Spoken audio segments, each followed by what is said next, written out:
Et bonjour à tous, c'est Razios. On se retrouve aujourd'hui pour l'investissement que j'ai fait il y a 3 jours sur Sunflowers. On va voir ensemble finalement est-ce que ça a été rentable, comment je m'y suis pris, qu'est-ce que j'ai réussi à dégager comme bénéfice. Et surtout, je vais essayer de voir avec vous une manière, c'est-à-dire un bridge, avec lequel vous aurez donc la possibilité de faire passer vos Matic qui seraient éventuellement bloqués sur la Binance Smart Chain, puisque comme vous savez en fait, en ce moment les transferts ne sont pas faisables carrément, puisque comme vous le savez les transferts sont actuellement bloqués. Et cependant, il y a quand même une solution, c'est d'utiliser un bridge. Évidemment, vous partez du principe que ça va vous coûter un petit peu plus cher, mais ça on va le voir un petit peu après dans la vidéo. Donc, voyons ensemble qu'est-ce que j'ai pu faire en 3 jours, un petit peu plus que 3 jours d'ailleurs, sur Sunflowers ensemble. Let's go. Here comes the money. Here we go. Money talk. Here comes the money. Donc, comme on peut le voir, en fait, j'ai donc acheté une petite parcelle supplémentaire juste après le halving pour que celui-ci puisse me coûter un petit peu moins cher, puisque justement, ça ne coûtait que 10 SSF pour le faire à ce moment-là. Ah, il y a un petit abonné. Donc, shout out to Marco Ninja qui a subscribe to la chaîne. Éventuellement, vous pouvez faire pareil, n'hésitez pas. Vous pouvez vous abonner à la chaîne, laisser un commentaire, activer la cloche de notification, notamment si vous êtes intéressé par Rollercoin, Upland, certains faucets et notamment Sunflowers. Pour revenir à ce que je disais, donc ici j'en ai profité pour débloquer donc la dernière parcelle. J'en ai profité aussi, comme vous pouvez le voir juste là, pour avancer drastiquement en fait sur le craft du Scarecrow. Ce qui veut dire en fait que les personnes qui posséderont cet NFT sur leur jeu auront la possibilité de faire pousser le blé, puisque wheat égale blé, 3 fois plus rapidement. Donc pour le coup, j'ai déjà commencé donc à récupérer les 50 wood qui étaient nécessaires pour le crafter.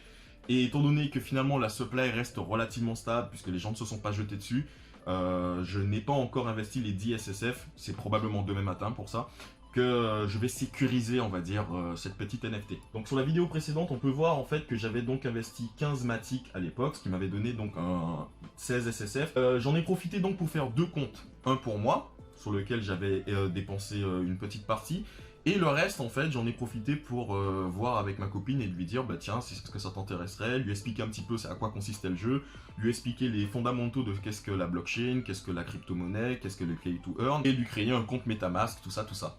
Donc du coup, à partir de mon investissement de 30 $, j'ai donc créé finalement deux comptes. Ok. Le compte de ma chérie donc est level 4 aussi, sauf qu'elle n'a pas fait d'NFT, c'est-à-dire que 100% des bénéfices, elle les récupère et les réinvestir éventuellement pour pouvoir toujours avoir un supply en termes de Matic pour pouvoir payer les frais et aussi pour pouvoir tout simplement agrémenter son compte en stablecoin. Au niveau des jours de retrait, donc on est à 4 jours de retrait. En réalité, ça fait 3 jours que je suis sur le jeu, mais là on est au début du 4e jour et du coup, on n'a pas encore récupéré tout. Donc le premier jour, en fait, on a donc, je tiens à dire que c'est à nous deux pour le coup, hein, c'est les bénéfices sur deux comptes. Le premier jour, on est donc à 109 $, 75. Le deuxième jour à 80, évidemment, parce qu'il avait commencé à redescendre. Le troisième jour à 11, donc là c'est le halving qui nous est tombé dans les dents et on a une chute faramineuse. D'ailleurs, si j'avais patienté un petit peu, un peu plus tard dans le soir, en fait, il était remonté, j'aurais pu revendre peut-être pour une soixantaine seulement. Simplement parce que le troisième jour est aussi un jour dans lequel j'avais réinvesti.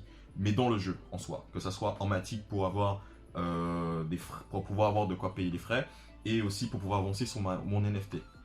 Le quatrième jour, c'est-à-dire le début de journée d'aujourd'hui, on est à peu près à 6 $, mais ce sont 6 $ seulement venant du compte de ma copine, puisque je n'ai pas fait de retrait aujourd'hui. Du coup, j'ai rajouté aussi le prix du crafting d'NFT, puisqu'effectivement, si vous voulez crafter une NFT, vous devez prendre en compte plusieurs facteurs, notamment le prix des haches, des pickaxes, etc. Donc tout ça, il faut retirer aussi le prix de la NFT, que je n'ai pas encore terminé, je précise.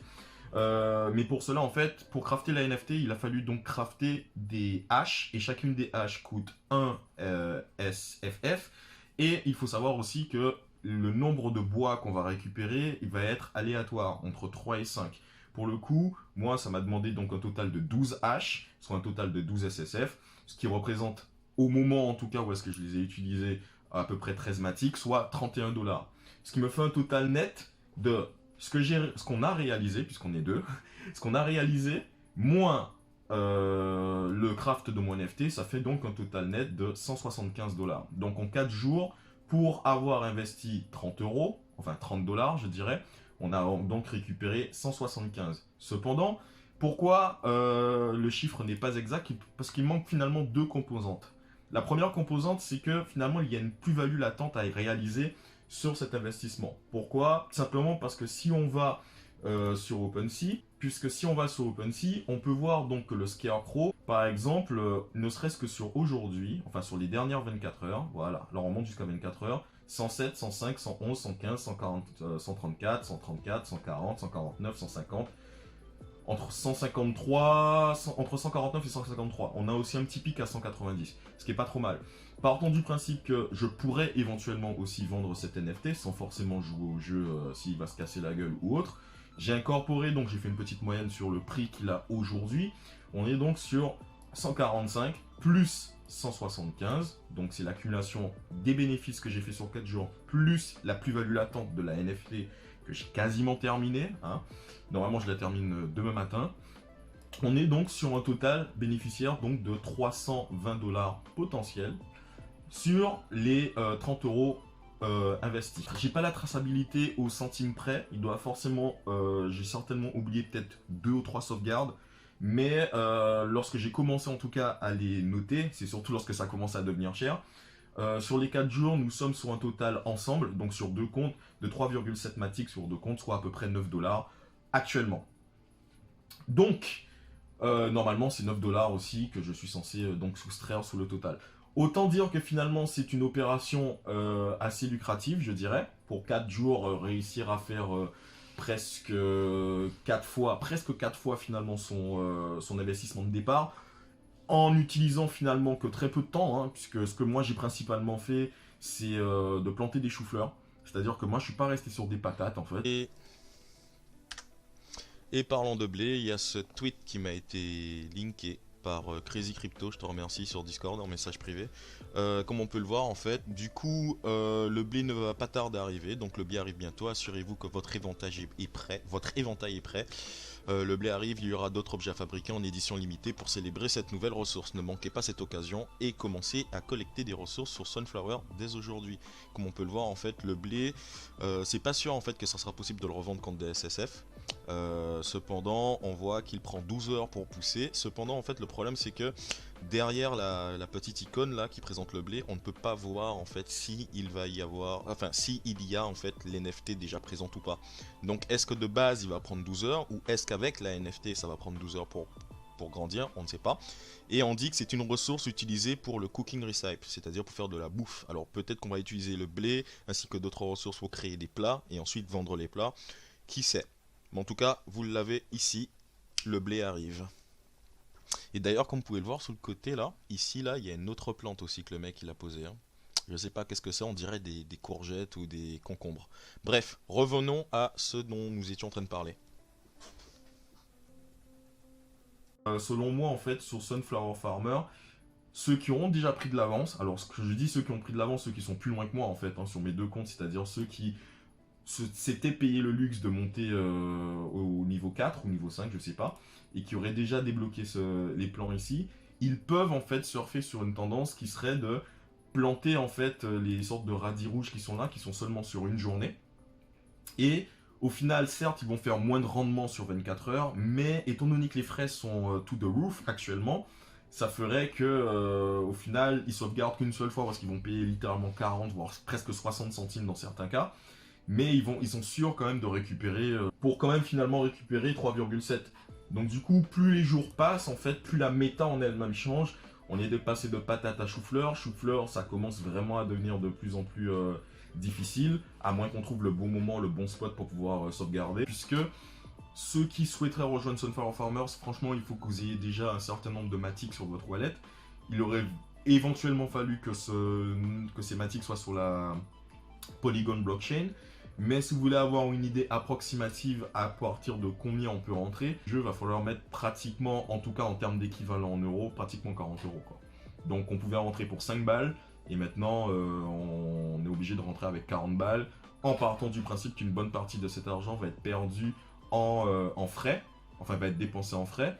Et justement l'idée c'est que si vous commencez et que vous allez commencer directement avec des patates, c'est mort. Autant dire abandonner tout de suite, c'est mort. Il va falloir commencer au jeu directement avec au moins l'équivalent token, avec au moins l'équivalent de 16 SSF. Alors pourquoi?